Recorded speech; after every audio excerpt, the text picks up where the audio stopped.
Número 3. Charles Victor Thompson. Charles Victor Thompson nació en junio de 1970 en el condado de Harris, Texas. Él provenía de una familia estable de clase. Thompson empezó a tener problemas con la ley cuando era adolescente. Fue arrestado por vandalismo y también se escapó de casa. Luego desarrolló problemas con las drogas y el alcohol, y fue arrestado por delitos relacionados con el consumo de alcohol y drogas, como conducir bajo los efectos del alcohol. También fue arrestado por pasar personas de contrabando a Estados Unidos.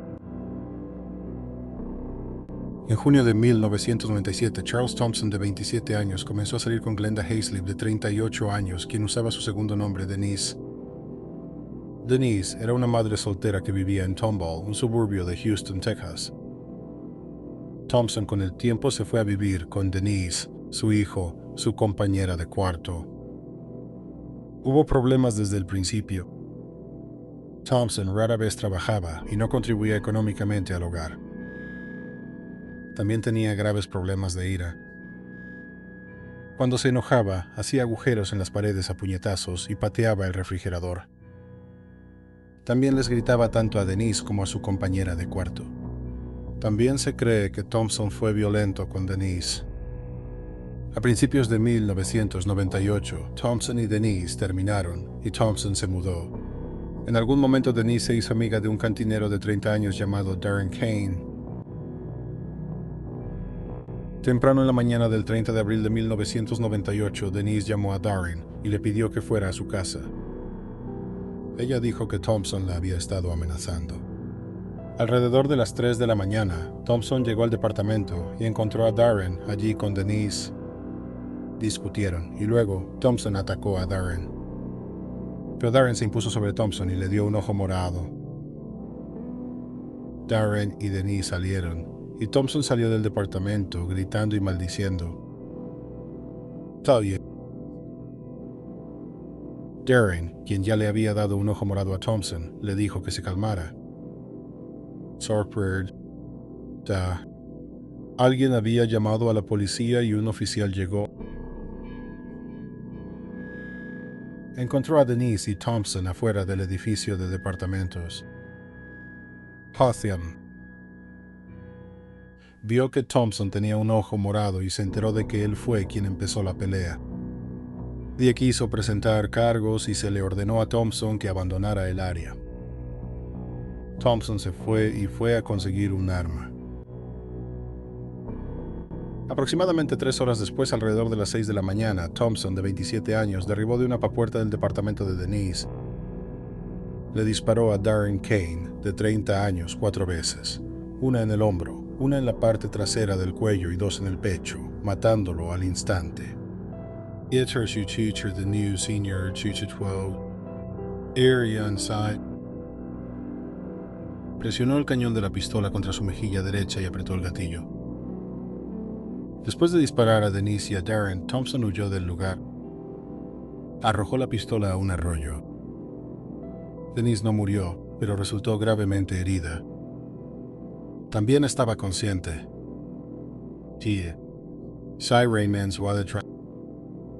El mismo oficial que respondió a la llamada anterior por disturbios regresó a la escena. Denise todavía estaba consciente cuando él llegó, pero no podía hablar. El oficial le preguntó si Thompson le había disparado, y ella confirmó que sí. Denise fue llevada de urgencia al hospital donde se suponía que le harían una cirugía de emergencia. Sin embargo, el daño era demasiado grande y entró en coma. Charles Thompson fue a la casa de un amigo y confesó haber sido el autor del tiroteo. Después llamó a su padre y le contó lo que había hecho. Su padre lo recogió y lo llevó a la estación de policía. Denise Hayslip, de 39 años, nunca salió del coma y su familia la desconectó del soporte vital. Ella murió el 6 de mayo, una semana después del tiroteo. En la cárcel, mientras esperaba el juicio, Thompson llamó a la persona a la que le confesó y le preguntó si había hablado con alguien sobre su confesión. Ella le aseguró que no le había contado a nadie. Thompson la llamó una segunda vez y le pidió la dirección de su casa. Él dijo que sus abogados querían enviarle algunos documentos. Sir Thompson intentó contratar a un miembro de una pandilla que pronto saldría de la cárcel para matar a su amigo, a quien le había confesado. Él dibujó un mapa de dónde podía encontrar el arma que se usó para matar a Denise y Darren. Thompson le dijo al miembro de la pandilla que usara esa arma para matar a su amigo. En cambio, el miembro de la pandilla fue a la policía. La policía registró el arroyo, pero no encontraron el arma. Hicieron que un oficial encubierto con un micrófono oculto se reuniera con Thompson en la cárcel. Él fingió ser el contacto externo del miembro de la pandilla. Thompson le mostró un pedazo de papel que tenía un mapa para llegar al arma junto con el nombre y la dirección de su amigo. También habló sobre el mejor momento para matarla y le dio información sobre su esposo e hijos. Después de la conversación, la policía hizo otra búsqueda en el arroyo y encontraron el arma homicida. Thompson fue acusado de solicitar un asesinato. Meses después, Thompson intentó contratar a otro recluso que estaba por ser liberado para que asesinara a su amigo. Era que el recluso había sido informante de la policía durante mucho tiempo. Le dijo a la policía que Thompson intentó contratarlo para asesinar a su... Charles Thompson fue a juicio en abril de 99. El jurado deliberó durante 4 horas y lo declaró culpable de asesinato capital. En la audiencia de sentencia, el oficial de policía encubierto testificó que Thompson había intentado contratar personas para matar a su amigo. Luego el jurado deliberó durante horas sobre la sentencia. Eligieron sentenciarlo a muerte. Mientras estaba en el corredor de la muerte, Thompson tenía acceso. Publica un ensayo en línea sobre la vida en el corredor de la muerte. Desde el día en que escuchas la decisión de que se buscará la pena de muerte, una pequeña parte de ti muere en silencio. Fin de la cita. Los abogados de Thompson apelaron la condena y la sentencia. La apelación argumentó que el oficial de policía encubierto no debió haber entrevistado a Thompson en la cárcel porque él ya había solicitado un abogado. En 2001, el Tribunal de Apelaciones Penales de Texas confirmó su condena, pero anuló su sentencia. En octubre de 2005, hubo otra audiencia de sentencia. Esta vez, el oficial encubierto no testificó. En su lugar testificó el informante de la policía, a quien Thompson intentó contratar. Este jurado estuvo de acuerdo con el jurado anterior y Thompson fue sentenciado a muerte nuevamente.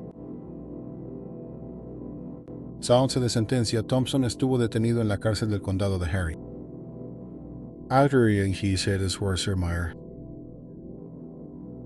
Logró conseguir una tarjeta de identificación y una llave para esposas. El 3 de noviembre de 2005, aproximadamente una semana después de su audiencia, todavía estaba esperando ser transferido de regreso a la unidad, el NP Polonsky en Livingston, Texas. Esa tarde, Thompson fue al área de visitas con su carpeta y le dijo al personal que tenía una reunión con su abogado.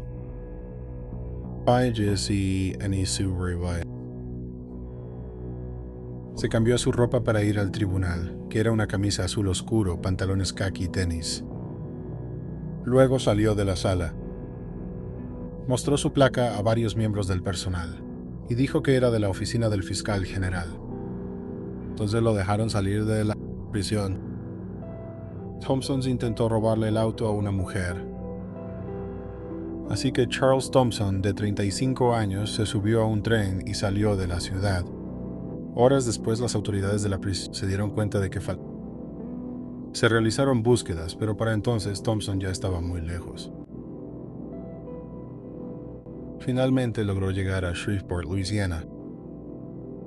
Mientras estuvo ahí, 2 desconocidos lo ayudaron con dinero y ropa. 3 días después de que escapó, la policía recibió una pista de que Thompson estaba en una licorería en Shreveport. La policía lo encontró frente a la licorería usando un teléfono público.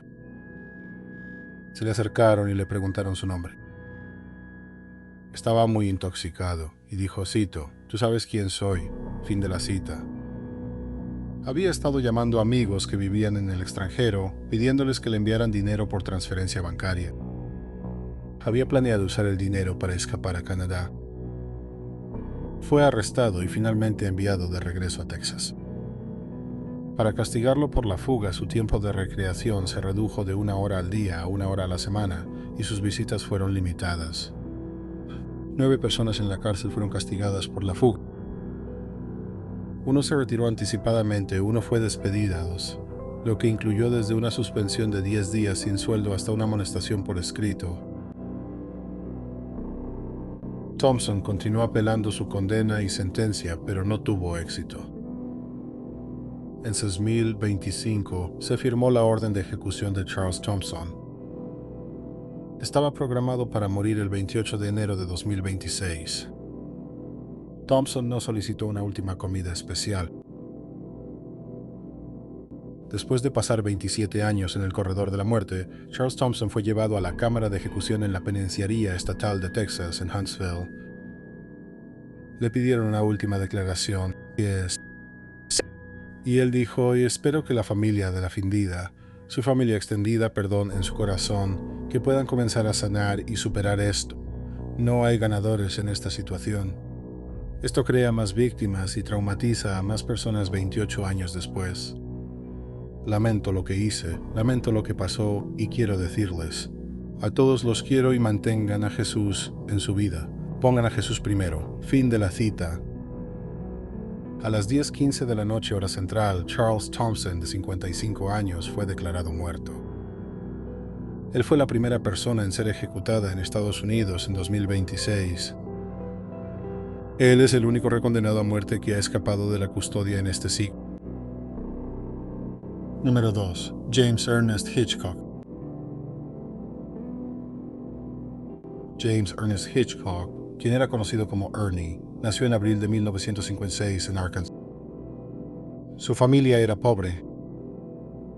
Él, sus padres y 6 hermanos vivían en una choza en Manila, Arkansas.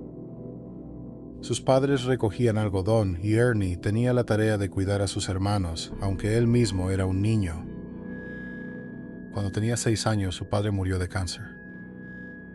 Su madre se volvió a casar y Ernie odiaba a su padrastro. Cuando Ernie tenía 13 años, se fue de casa porque no podía soportar ver a su padrastro golpear a su madre. La adolescencia de Ernie Hitchcock fue una serie de altibajos. Se convirtió en la primera persona de su familia en graduarse de la preparatoria. También fue arrestado y quipcuna en la cárcel por robo. Fue puesto en libertad condicional. Después de que fue puesto en libertad condicional, no tenía trabajo ni dinero. Así que Ernie se mudó con su hermano Richard Hitchcock y su familia.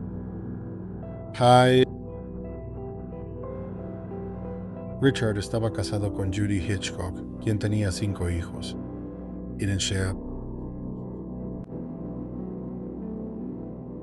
La tarde del 31 de julio de 1906, Richard hizo un descubrimiento aterrador.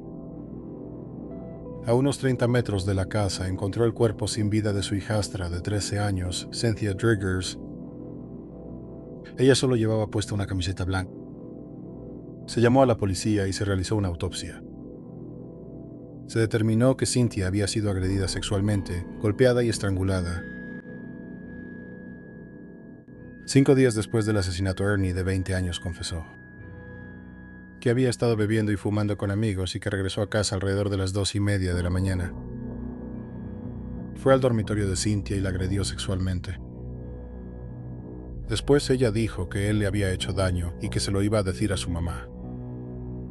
No la dejó salir de su dormitorio, así que ella empezó a gritar. Para que se callara, él empezó a ahorcarla.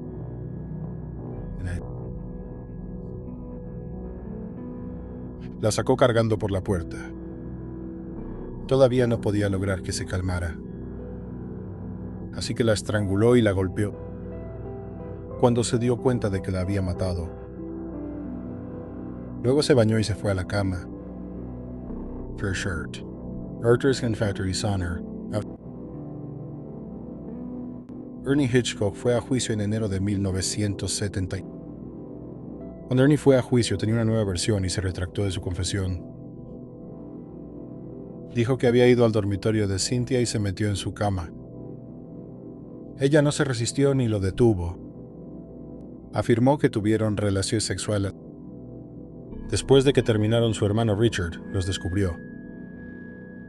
Richard perdió el control y luego arrastró a Cynthia afuera, donde la golpeó y la estranguló. Ernie dijo que para cuando logró separar a su hermano de su hijastra, ella ya estaba muerta. Richard entró en pánico y dijo que no tenía la intención de matarla. Ernie afirmó que escondió el cuerpo y asumió la culpa por su hermano. El jurado no le creyó a Ernie. Fue declarado culpable de asesinato en primer grado. El jurado recomendó que fuera sentenciado a muerte y el juez siguió su recomendación. Ernie Hitchcock apeló su sentencia y en febrero de 1900, la Corte Suprema de Florida confirmó su sentencia. Apeló ante la Corte de Estados Unidos y ellos decidieron no revisar su caso. Ernie estaba programado para ser ejecutado el 18 de mayo pero el día antes de que se suponía que iba a ser ejecutado, un juez federal le concedió una suspensión de la ejecución. El juez todavía estaba revisando su última apelación y necesitaba más tiempo. Y Phil fue finalmente rechazado. Horslawler. Esta se basó en pruebas atenuantes y en la sentencia. En ese momento en Florida, al considerar la pena de muerte, el jurado solo podía considerar la edad de la persona condenada al momento del crimen, sus antecedentes penales, el papel que desempeñó en el asesinato y su estado mental. No podían considerar otras pruebas como el testimonio de testigos de carácter. El apelante argumentó que esto violaba los derechos de Ernie bajo la 8ª y la 14ª enmienda. Exis nasod. Es required speeds. Sur sus sus Sección de la 14ª enmienda establece que todas las personas nacidas o naturalizadas en los Estados Unidos son tratadas por igual ante la ley. La Corte Suprema de los Estados Unidos votó por unanimidad para revocar la sentencia de Ernie. El fallo se considera un caso histórico. Al menos 20 personas en Florida obtuvieron nuevas audiencias de sentencias al fallo. Fue en febrero de 1988, 11 años después de que fue sentenciado a muerte. 8 otros reclusos del corredor de la muerte declararon a favor de su buen carácter. Describieron a Ernie como un buen tipo que era un pacificador. Un recluso testificó que Ernie lo convenció de no atacar a un custodio penitenciario. Otro recluso dijo que Ernie le enseñó a leer. Ernie testificó en su propia defensa. Una vez más dijo que su hermano, Richard, había matado a Cynthia. Ernie dijo que Richard, quien tenía problemas de espalda por artritis y otros problemas médicos, le dijo que no sobreviviría en prisión, así que Ernie dijo que asumió la culpa para proteger a su hermano. El jurado tenía que elegir entre la pena de muerte y cadena perpetua con posibilidad de libertad condicional. Si le daban cadena perpetua, sería elegible para libertad condicional en 14 años. El jurado deliberó durante 4 horas.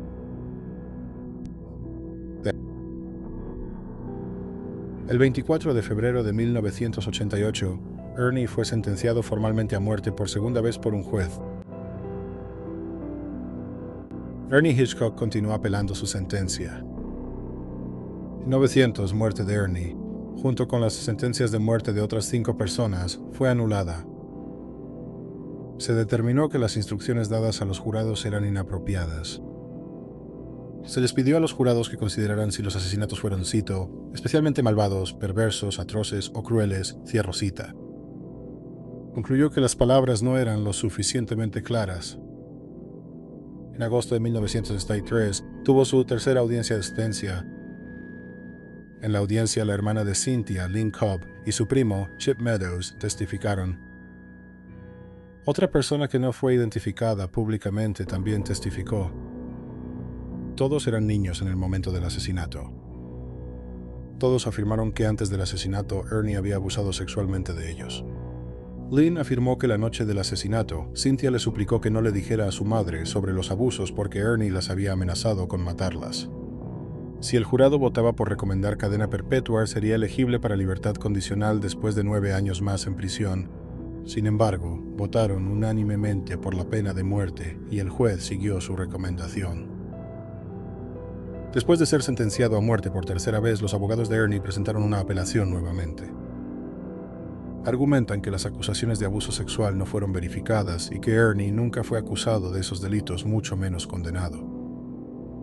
Así que los 3 testigos no debieron haber testificado.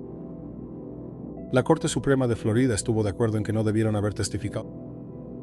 996 por tercera vez, la sentencia de muerte de Ernie Hitchcock fue revocada. Hubo una cuarta audiencia de sentencia en septiembre de 1900.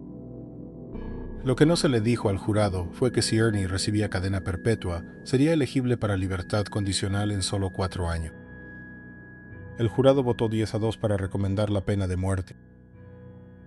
El juez, una vez más, sentenció a Ernie Hitchcock a muerte.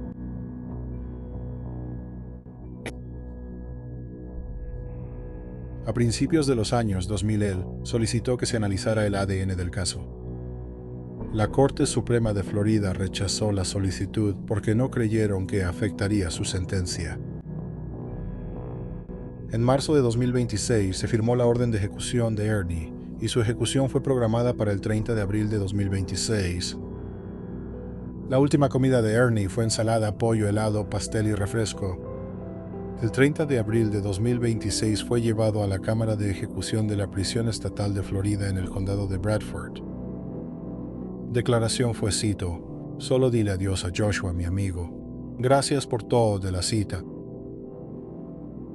Se desconoce quién es Joshua. A las 6:12 p.h. del este, se declaró muerto a James Ernest Hitchcock, de 70 años.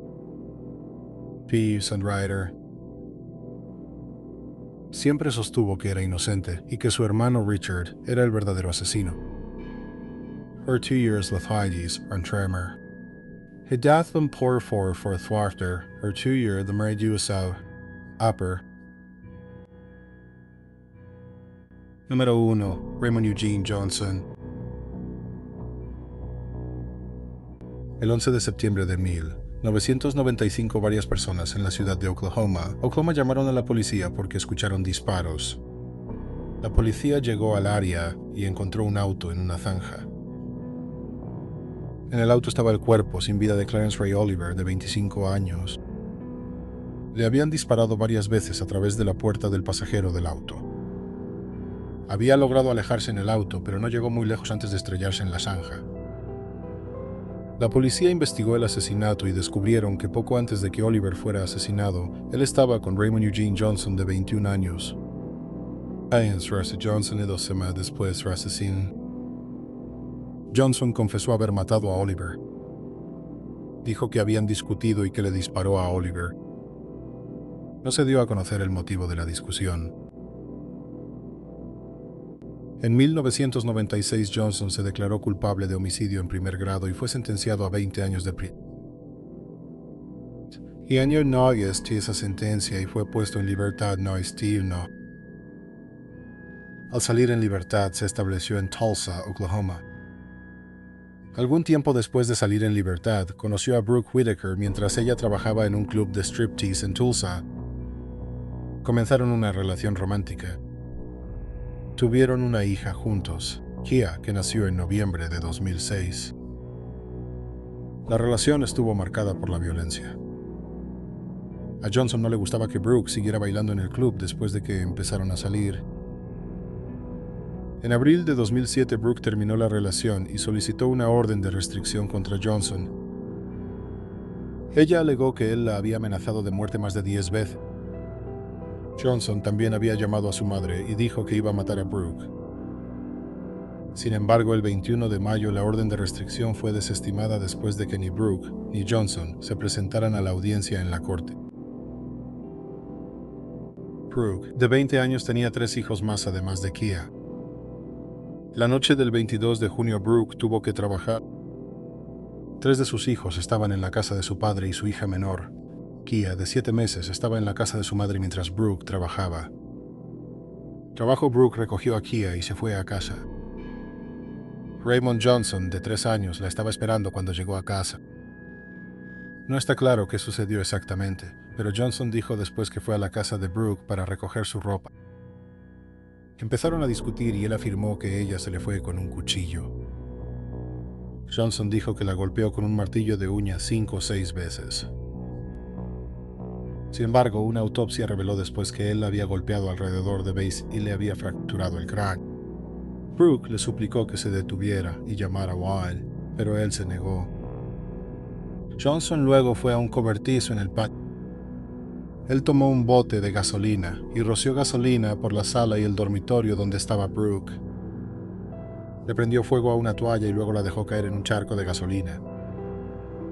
Luego salió corriendo de la casa. Un vecino llamó al 911 y el cuerpo de bomberos llegó en minutos. Dentro de la casa, los bomberos encontraron a Brooke Whitaker, de 24 años, quien estaba grave y luchando por su vida. Fue trasladada al hospital, pero más tarde fue declarada muerta. Detrás del sofá en la sala, los bomberos encontraron lo que pensaron que era una muñeca. Trágicamente, era el cuerpo de Kea Whitaker, de 7 meses de edad. Una autopsia reveló que Brooke por objeto contundente e inhalación de humo. De Kea fue causada por lesiones térmicas. Raymond Johnson fue arrestado al día siguiente. Él confesó haber matado a Brooke y dijo que él inició el incendio. Él dijo que Brooke merecía morir. Sin embargo, afirmó que nunca tuvo la intención de matarla. Antes de su juicio, Raymond Johnson quería llegar a un acuerdo de culpabilidad para evitar la pena de muerte. Quería declararse culpable y recibir sin posibilidad de libertad condicional. La fiscalía y muchas personas en Oklahoma querían que fuera ejecutado. Así que la fiscalía decidió llevarlo a juicio. El juicio, que tuvo lugar en junio de 2006, duró 3 días. Raymond Johnson sostuvo que nunca tuvo la intención de matar a Kea. Sin embargo, la fiscalía argumentó que él sabía que ella estaba en la casa cuando inició el incendio. También presentaron pruebas de que él roció gasolina sobre ella y alrededor del cuarto donde fue encontrado su cuerpo. Raymond fue declarado en primer grado y un cargo de incendio provocado en primer grado. Para recibir la pena de muerte en Oklahoma, el jurado necesita encontrar al menos una circunstancia agravante que justifique que una persona sea ejecutada. La fiscalía dijo que había 4 factores agravantes. El primero es que Johnson tenía una condena previa por delito grave, específicamente a otra persona después de una discusión. En segundo lugar, la fiscalía argumentó que él seguiría siendo un peligro para la sociedad. En tercer lugar, argumentaron que el incendio creó un gran riesgo de muerte para más de una persona. Finalmente, argumentaron que los asesinatos fueron especialmente atroces, crueles o inhumanos y que involucraron tortura mental. El jurado deliberó por menos de 1 hora antes de sentenciar a Raymond Johnson a muerte. A lo largo de los años, Raymond Johnson presentó apelaciones, pero ninguna tuvo éxito. Johnson estaba programado para ser ejecutado el 14 de mayo de 2026. Solicitó clemencia. En abril de 2026, la Junta de Indultos y Libertad Condicional de Oklahoma asumió la responsabilidad de sus acciones. Afirmó que sentía remordimiento y que había encontrado a Dios. La Junta de 5 miembros deliberó durante menos de 1 hora. Los 5 votaron en contra de recomendar que recibiera clemencia. La última comida de Raymond Johnson una hard sauce de pollos pillos fritos y 4 sobres de salsa picante y aderezo ranch. En la mañana del 14 de mayo de 2026, Raymond fue llevado a la Cámara de la Muerte en la Penitenciaría Estatal de Oklahoma en McAlester. Había pasado alrededor de 20 años en el... Le preguntaron si tenía alguna última palabra y él dijo, cito, a Brooke y Kea y a su familia, les pido disculpas por cualquier dolor que les haya causado. Sé que les hice daño. Algún día espero que puedan perdonarme. Espero que algún día la gente diga tu nombre sin que esté ligado al mío. Fin de la cita. Luego comenzó el proceso de inyección letal. Raymond Johnson, de 52 años, fue declarado muerto a las 10:12 a.m. hora central. Muchas gracias por ver el video de hoy. Si te gustó, realmente agradeceríamos que suscribieras. Una vez más, gracias por vernos.